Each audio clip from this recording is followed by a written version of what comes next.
di momen ini kita mengadakan santunan anak yatim piatu.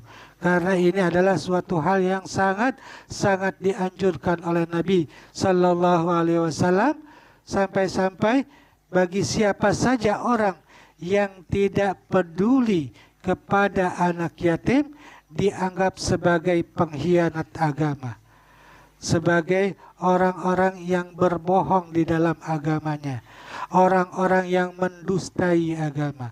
Di mana Allah Subhanahu wa taala mengatakan, ara'aital ladzina yukadzibu biddin. Apakah kalian tahu siapakah orang yang mendustakan agama, yang mengatakan bahwa dirinya beriman kepada Allah, mengatakan bahwa dirinya beriman kepada Rasulullah, dan itu semua hanyalah dusta belaka. Dianggap omongannya itu dusta. Kalau orang mengatakan bahwa dia beriman kepada Allah, beriman kepada Rasulullah, maka kata-kata itu dianggap sebagai suatu kata-kata yang dusta, bohong, kalau orang tersebut tidak menyantuni anak yatim. Ara'aital ladzina yukadzibu biddin fadzalikal ladzi yad'ul yatim. Orang-orang yang mendustakan agama adalah orang-orang yang menelantarkan anak yatim. Orang-orang yang tidak peduli kepada anak yatim. Walaupun mulutnya mengatakan beriman kepada Allah, walaupun mulutnya mengatakan beriman kepada Rasulullah, cinta kepada Rasulullah, tapi tidak mengayomi anak yatim, tidak mencintai anak yatim, bahkan menelantarkan anak yatim, maka ucapannya adalah dusta, ucapannya adalah bohong. Begitu. Wala yahudduna ala ta'amil miskin, dan tidak menyarankan orang untuk memberi makan kepada orang miskin. Memberikan saran saja tidak, apalagi memberi makan. Inilah orang-orang yang mulutnya berdusta, yang imannya patut diragukan, karena hanya cuma sekedar di bibirnya saja, tidak sampai ke dalam hatinya keimanan mereka kepada Allah dan Rasulnya. Dan Rasul Sallallahu Alaihi Wasallam sangat-sangat mencintai kepada para anak yatim, karena Rasul sendiri mengalami menjadi anak yatim. Bagaimana pahitnya menjadi anak yatim, bagaimana menderitanya menjadi anak yatim, bagaimana sedihnya menjadi anak yatim, sehingga Rasul Sallallahu Alaihi Wasallam mengatakan, wa ana wa kafilul yatim kahataini fil jannah, bahwa sesungguhnya aku bersama orang-orang yang menanggung, menjamin anak yatim seperti dua jari ini di dalam surga. Begitu dekatnya mereka, orang-orang yang menyantuni, orang-orang yang menjamin daripada anak yatim dengan Rasul Sallallahu Alaihi Wasallam, tidak terpisahkan oleh apapun. Begitu mulianya mereka, orang-orang yang menjamin anak-anak yatim. Walaupun pada hakikatnya yang dimaksud Rasul Sallallahu Alaihi Wasallam kepada orang-orang yang menjamin anak yatim adalah yang menjamin kehidupannya, yang menjamin makannya setiap hari, yang menjamin minumnya setiap hari, yang menjamin keperluannya setiap hari, yang menjamin pendidikannya setiap hari, dan juga menjamin agamanya. Itulah yang dianggap Rasul sebagai kafilul yatim, sebagai orang yang menjamin daripada anak-anak yatim. Bukan cuma setahun sekali, bukan cuma sebulan sekali, tapi kaidah mengatakan illam yudrakulu lam yutrakulu.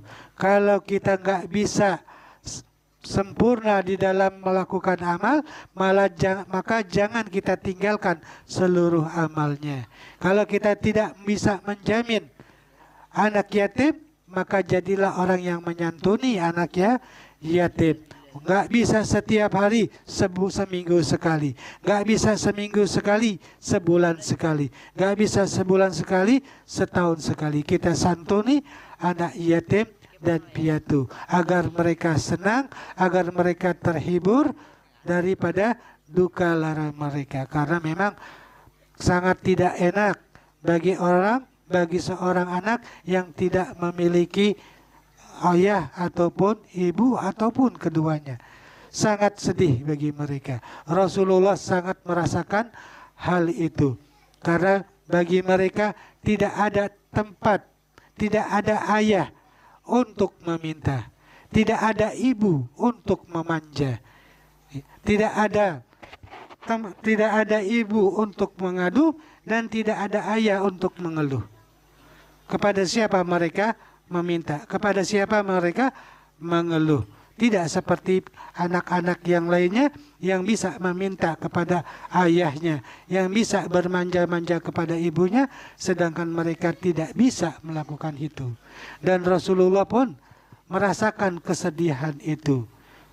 Ketika Rasul Shallallahu Alaihi Wasallam melihat para tetangganya, anak-anak tetangganya yang memiliki ayah dan ibu, ketika mereka hendak meminta mainan, kemudian ayahnya pun dengan segera membuatkan mainan untuk anaknya, kemudian anaknya itu senang dengan mainan yang dibuatkan oleh ayahnya, akan tetapi Rasulullah tidak memiliki ayah yang tidak bisa membuatkan mainan untuknya.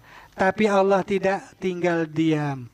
Allah Maha Pengasih, Allah Maha Penyayang, wabil khusus kepada para anak yatim piatu.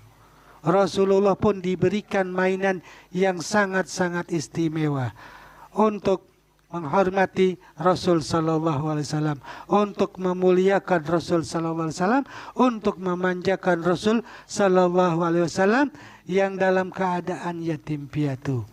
Allah berikan mainan yang tidak diberikan kepada siapapun. Apakah mainan itu? Yaitu dikala malam hari, dikala Rasul Sallallahu Alaihi Wasallam tertidur di atas, ya, di atas bangunan, Rasul Sallallahu Alaihi Wasallam hanya mampu memandang bintang-bintang yang bergemelapan. Akan tetapi tidak sampai di situ, Rasul Sallallahu Alaihi Wasallam diberikan mainan yang indah oleh Allah Subhanahu wa Ta'ala. Apa mainannya? Yaitu ketika Rasul Sallallahu Alaihi Wasallam menunjuk satu bintang, kemudian menggeserkan tangannya, maka bintang itu pun bergeser. Maka jadilah bintang-bintang tersebut sebagai mainan untuk Rasul Sallallahu Alaihi Wasallam. Rasulullah dengan leluasanya menggeser-geser bintang tersebut sesuai kehendaknya, sesuai keinginannya, sebagai mainannya yang diberikan oleh Allah Subhanahu wa Ta'ala sebagai bentuk kasih sayang Allah kepada Rasul Sallallahu Alaihi Wasallam. Begitulah, dan itulah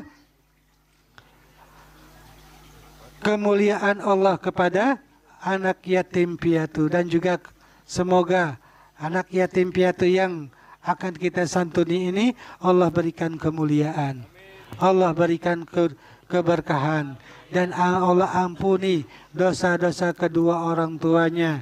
Allah jadikan kuburnya radhah min riyadil jannah.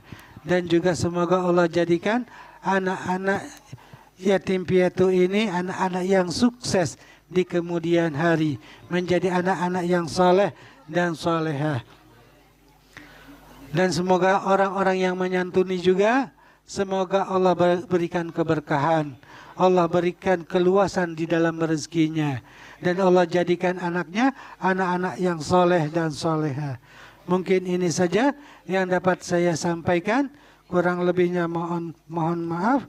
Wabillahi taufiq wal hidayah. Wassalamualaikum warahmatullahi wabarakatuh.